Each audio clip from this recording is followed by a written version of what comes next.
আপনাদের স্থানীয় যেখানে আপনাদের দলের বিরুদ্ধে একটা অভিযোগ উঠছে যে তৃণমূল করার অপরাধে দুজন কে জমি এবং সামাজিক বয়কট করা হয়েছে, এই বিষয়ে আচ্ছা, গ্রাম দুটি যেটা আপনারা বলছেন অভিযোগ দুটি, প্রথমত হচ্ছে মৈশালী গ্রামের মনোরঞ্জন মান্না, আর দ্বিতীয় বিষয় হচ্ছে আপনার জিয়াখালী গ্রামের বাহাদুর প্রামাণিক।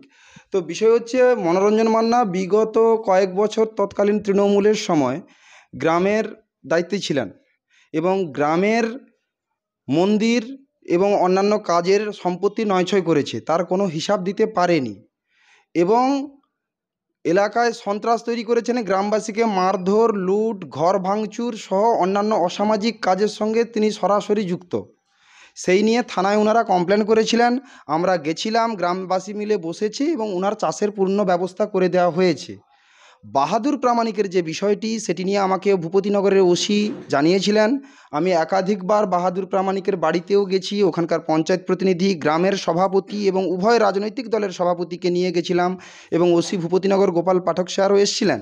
আমরা সরাসরি গেছিলাম ওনাদের কাছে এবং গ্রামবাসীর তরফ থেকে কেউ বাধা দেয়নি।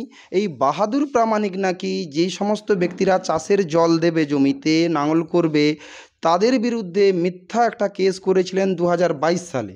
সেই জন্য তারা যারা চালক আছেন, পাওয়ার টিলারের যারা মালিক আছেন, তারা কেউ নাঙল বা জল দেবেন না। তারা এখন রাজনৈতিকগতভাবে স্বতঃপ্রণোদিতভাবে আমাদেরকে সেখানে স্বীকার করানো হচ্ছে যে বিজেপি এসে বাধা দিচ্ছে। আমরা একাধিকবার চেষ্টা করেছিলাম যে গ্রামবাসী যাতে মিটিয়েও নেয় এবং ওসি ভূপতিনগরও চেষ্টা করেছিল যে বিষয়টাকে ঠান্ডাভাবে মিটিয়ে নেওয়া যায়, যাতে গ্রামের বিষয়, যেহেতু গ্রাম্য বিষয়। তো বাহাদুর প্রামাণিক কোনোভাবে আসেওনি, গ্রামের সাধারণ মানুষের কাছেও আসেনি, উনি অন্যায় করেছেন। এবং মৈশালীর যে মনোরঞ্জন বাবুর বিষয়টি, সেটা তার গ্রাম বসে মিটিয়ে দেওয়া হয়েছে এবং তার চাষও হচ্ছে এবং থানা সেই ব্যাপারটা জানেও। তো ওই ব্যাপারে কারোর চাষ বন্ধ নেই এবং তৃণমূল যদি এই অভিযোগটা করে থাকে সেটা সম্পূর্ণ মিথ্যা এবং ভিত্তিহীন। আমি বিরোধী দলনেতা, ভগবানপুর 2 ব্লক, সাধারণ সম্পাদক, কাঁথি সাংগঠনিক জেলা, এবং এই অঞ্চলের শিক্ষা এবং জনস্বাস্থ্যের উপসমিতির সঞ্চালক আছি। আমি সাধারণ সম্পাদক, কাঁথি সাংগঠনিক জেলা।